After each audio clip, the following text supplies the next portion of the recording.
Welcome to Ideagen TV. Today we have with us Luke Niazi, IBM's Global Manager for Retail Industry. Luke, welcome. Hi, George. Nice to meet you. It's so great to have you on Ideagen TV today, Luke, live from the UK. How is everything in the UK today?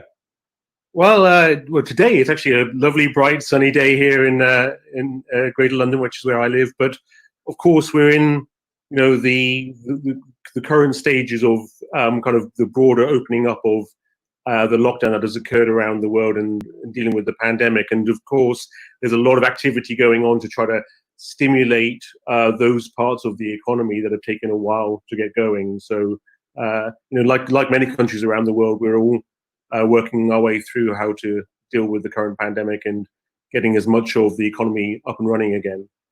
That's right, and we applaud the work that you and IBM have been doing to help develop conversations and continue operations for so many across the planet. It's a critical component of keeping the global economy moving, quite frankly. And so we applaud you for that work. And specifically as part of the dialogue on the Sustainable Development Goals, Luke, look, a few short months ago, it seems like years, decades maybe, a few short months ago, we were looking at that 10-year span to achieve the global goals of the United Nations by 2030. And we said, well, there's scorecards and we're doing well here. We may do better there, but we had a pretty crystal clear picture of what needed to be done in terms of, helping to achieve those goals. I know IBM espouses the goals, leads on the goals, is helping to further the goals and ultimately to achieve the goals.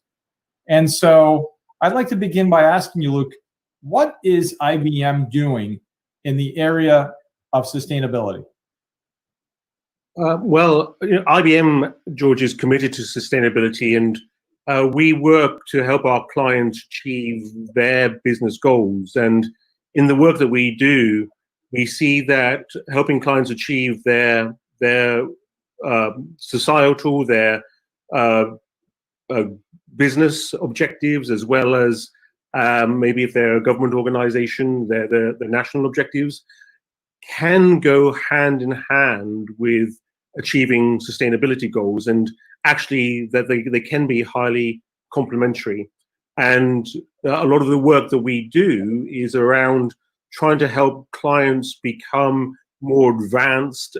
We use the terms bringing kind of all the powers of technology to become more advanced through AI and cognitive technologies, and to deploy those into the right architecture to make them successful. We refer to that as the hybrid cloud, but we do that with a view to making industries and organizations more effective and more efficient and ever improving. And engineering sustainability into that is a key aspect of what we do. And of course, we do it across all sectors, whether that's the energy sector, whether that's automotive or transportation, public sectors, or the sectors that I lead, which is the consumer industries, comprising retail, as you said, but also consumer products and agriculture, and how we drive sustainability into those consumer industries, and in particular across the end-to-end food value chain. And of course, that's all tied back to the 10 key sustainable development goals that we think that we can drive most alignment to. Incredible. And what a role to have, to be global managing director of consumer industries. I mean, this is a massive portfolio that you're leading, and what a time to be doing so. Luke, would you kindly share an example or two of how you and IBM are helping clients achieve their sustainability goals, especially, again, during this time? Yeah, well, there are many different things we're doing, but I'm going to focus in on the industries that I'm involved in. And if you think about the whole of the food value chain, everything from what goes on at the farm, how it's then processed, and how it then ends up in stores, and how we then consume that. Or indeed, if you think about the same end-to-end value chain as you look at how cotton is grown or other materials that go into the clothes that we consume and how those are manufactured and how those are then transported and distributed and ultimately consumed. There's a massive amount that we can do to make those value chains much more sustainable, all the way from the client experience to the way that the resources are grown and the way the manufacturing works, and then the way the travel and logistics works in between. And I start with the consumer engagement piece, because actually, unless you change consumer behavior, no matter how good and how responsible a supply chain you have and how good your core manufacturing processes are, unless you change behavior to make people connect with sustainable value chains, then we don't make the difference. And so we work with clients like Yara, where we're combining their agronomic experience and their data with the capabilities that we bring in terms of our global weather technologies and our AI and also our cloud capabilities, in order to think about how we can really put the power of data back into the hands of farmers, whether those are professional farmers or the many millions of smallholder farmers, with a view to trying to drive a much more sustainable use of products like fertilizers and water and pesticides, and how they work through the end-to-end food production. And building that out in the agricultural industry is a key example. And then connecting that into systems and processes that allow you to prove the veracity of products across the end-to-end value chain. So we work a lot with many companies, in fact, with a blockchain technology that we refer to as Food Trust. And on that technology, we're able to look at the whole experience of where food has been in its life cycle, and that has many different permutations in terms of how it's being used. It's being used, for example, by Norwegian farmers to make sure that Arctic salmon is grown and consumed in a much more responsible way. It's being used in retail, both in the US and in Europe, both Walmart and Carrefour being big clients of what we're doing, to connect consumer experience about the chicken that they're buying or the fresh green peppers that they're buying, to really understand where they came from, and by doing so, choose to go for products that are more sustainable in the way that they've been grown and transported and ultimately delivered to the store. And so incredible when you describe the breadth and depth of this work. And so what are some of the examples of challenges, perhaps, that your clients are facing? And to go a bit further, what is prompting them to make changes?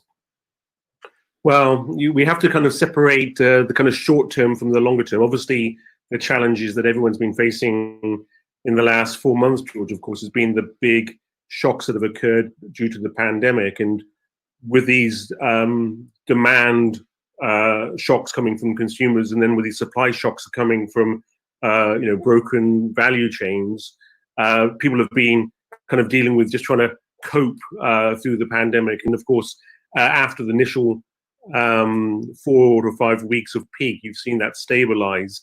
But much more longer term, at the very beginning of this year, I was at the NRF and I talked about a piece of research that we had launched in conjunction with the NRF, where we'd surveyed over 19,000 consumers in 28 different countries around the world across all different kind of economic segments.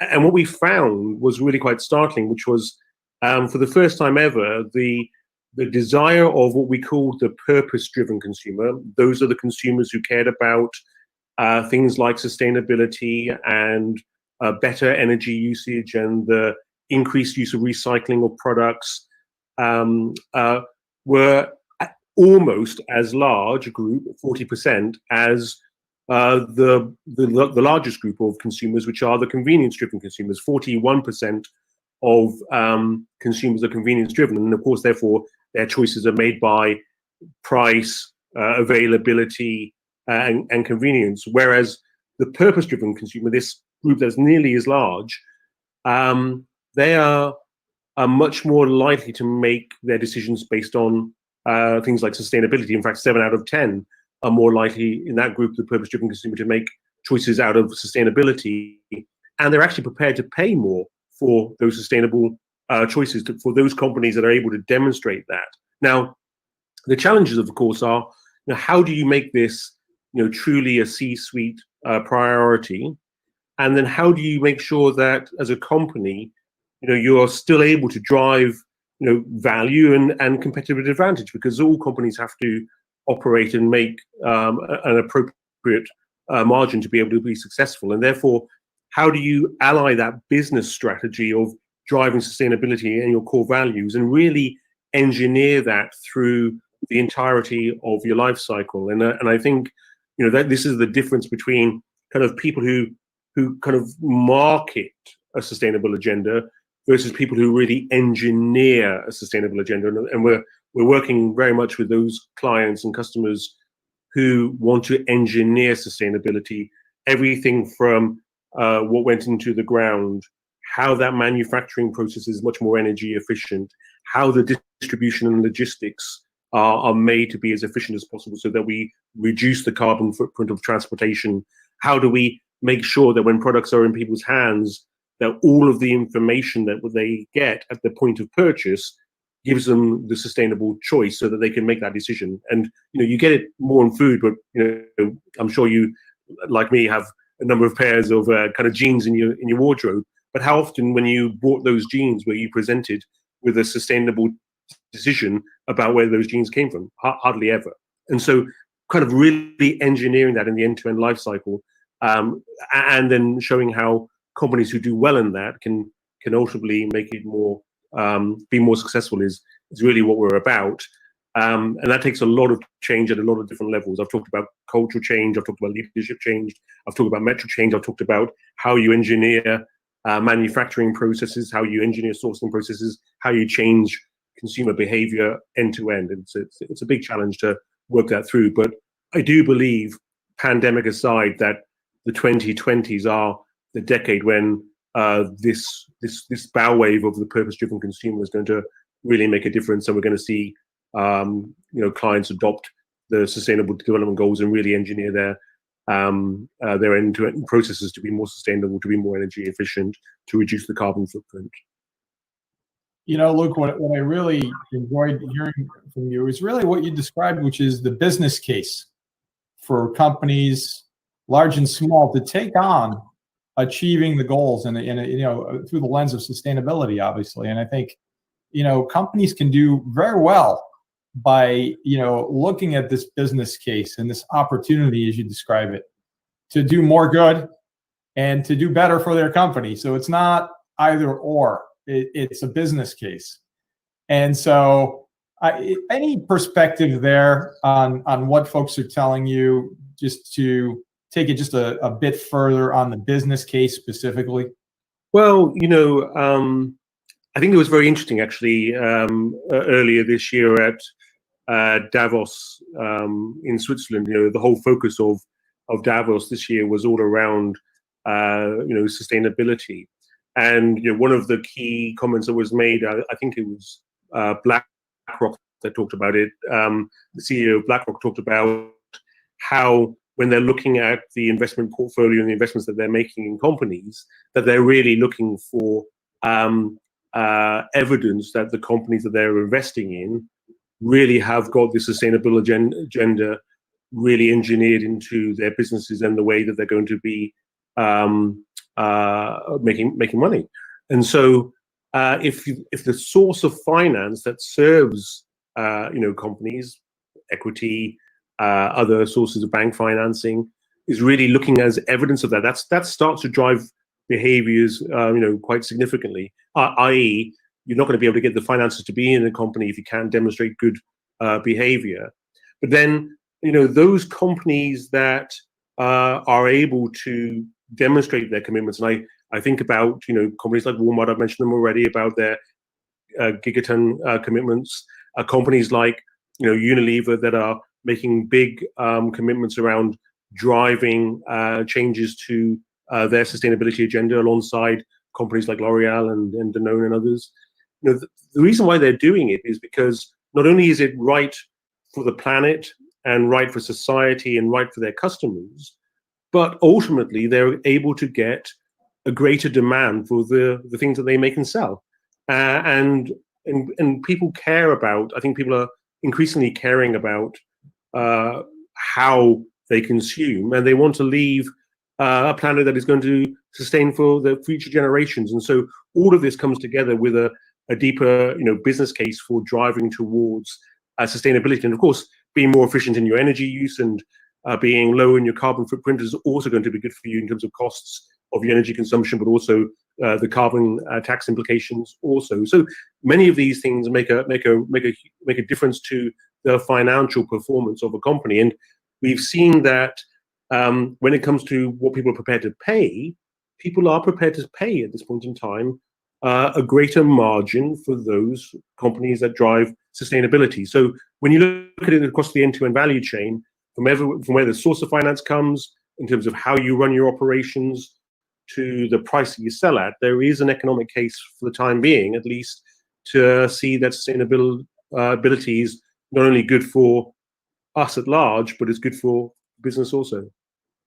Incredible perspective, Luke. And so as we look at this global pandemic affecting everyone on the planet, perhaps in the same exact way for the very first time in human history, we're all experiencing the same exact situation, and the positive and the more difficult effects of it all.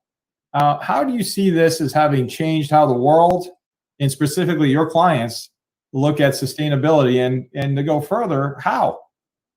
Yeah, so I think one of the things that we are all recognizing is the fact that, in a way, our supply chains have become almost too global. We've had that convenience delivered whereby at a click you could get a product from anywhere in the world with a fairly reasonable travel time delivered to you, in the kind of window that you wanted. And so, the big rise of the digital commerce platforms, and I'm not just referring to the ones in Western economies. I'm thinking about the ones around the world as well, in the East as well.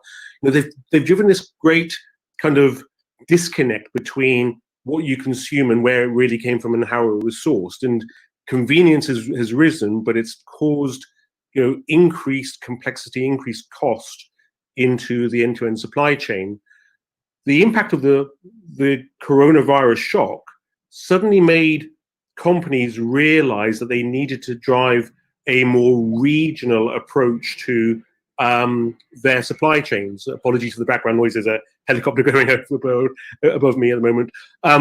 But driving towards a regional supply chain. So how can I make, source, and deliver in a more regional context? And so I think we're going to see global, local rise, and we're going to see that in people's buying decisions. You just know yourself that you're not just going to one shop now to go and get your food and grocery. You're going to a combination of things because they are able to deliver to you because they have local supply. And so I think we're going to see a change in buying behavior also. So regionalization, a change in buying behavior, but also a need to understand, and this is a big analytics challenge, but it's this understanding these local demand patterns, because they're different now. And how do you kind of plan for those local demand patterns, and how do you make sure that you've got the right product at the right time in the right location with a lower carbon footprint in terms of delivering it to either the home delivery or the buy online, pick up at store, or pick up at pavement kind of model. And so getting that intelligence on local demand patterns, and also those local demand patterns being driven by how the locality of the pandemic is driving, and then looking back into the sourcing of the associated raw materials and where they're coming from, all of that has had to adjust. And I think we're going to see an ongoing need to adjust, but combined with a big consumer awareness of, I've got to be much more thoughtful about what I'm doing as a consumer, but where things are coming from. And I think in the right way, this can actually act as an accelerator of a greater adoption of sustainable products and supply chain and fulfillment. Yes, and it's so interesting to hear that global perspective, especially from your very unique vantage point. I mean, you're sitting at the nexus of, the consumer industry, across the planet, and you're watching this morph into something perhaps so much better, where the consumer now will expect to understand better where their whatever it is that they're buying is sourced. And I find that incredibly interesting and incredibly inspiring. Shifting a bit, Luke, perhaps in some ways to a more serious topic, the world we've seen has become smaller, but at the very same time, it seems that the world perhaps has become more divided now than ever. It's an interesting paradigm, and with changing geopolitical, economic, and social restrictions, how do you believe it will affect overall the sustainable development goals and the achievement thereof? Oh, that's a big question, George. It's a big question. I think, well, across all industries, what we've seen with the pandemic is the massive acceleration of digitization. And what I mean by that, everything from banks and food processes to the way that we consume our content, everything is accelerated in terms of digital acceleration. And so that digital acceleration has the potential to accelerate the right type of sustainable behaviors and outcomes if handled the right way. But at the same time, it's occurring with an increased kind of regionalized and more defensive approach in certain countries and certain economies and how they're interacting with one another. And so, I mean, I have many clients in the East and in China, but you can also see what's going on at the moment in terms of the trade conflicts that are occurring between the US and China. You're seeing some of that kind of pan out in my own home country here in the UK. And I think what's occurring is a reinforcement of kind of, I've got to look after my patch from a government and political perspective. And so you're getting kind of almost further regionalized behavior. But actually, that further regionalized behavior, if coupled with the things that we've already talked about during this interview, George, it could actually accelerate the right outcomes that we want from the Sustainable Development Goals. Because if I can source more regionally, it can be lower carbon footprint, it can be more energy efficient. There's an opportunity there. And so I do think that while I don't like necessarily what's occurring, in terms of the global political environment at the moment, it might drive a consequence that continues to reinforce rather than detract from where we're heading on Sustainable Development Goals, albeit, there's always the benefit of that kind of the global nature of peer pressure on moving society forward.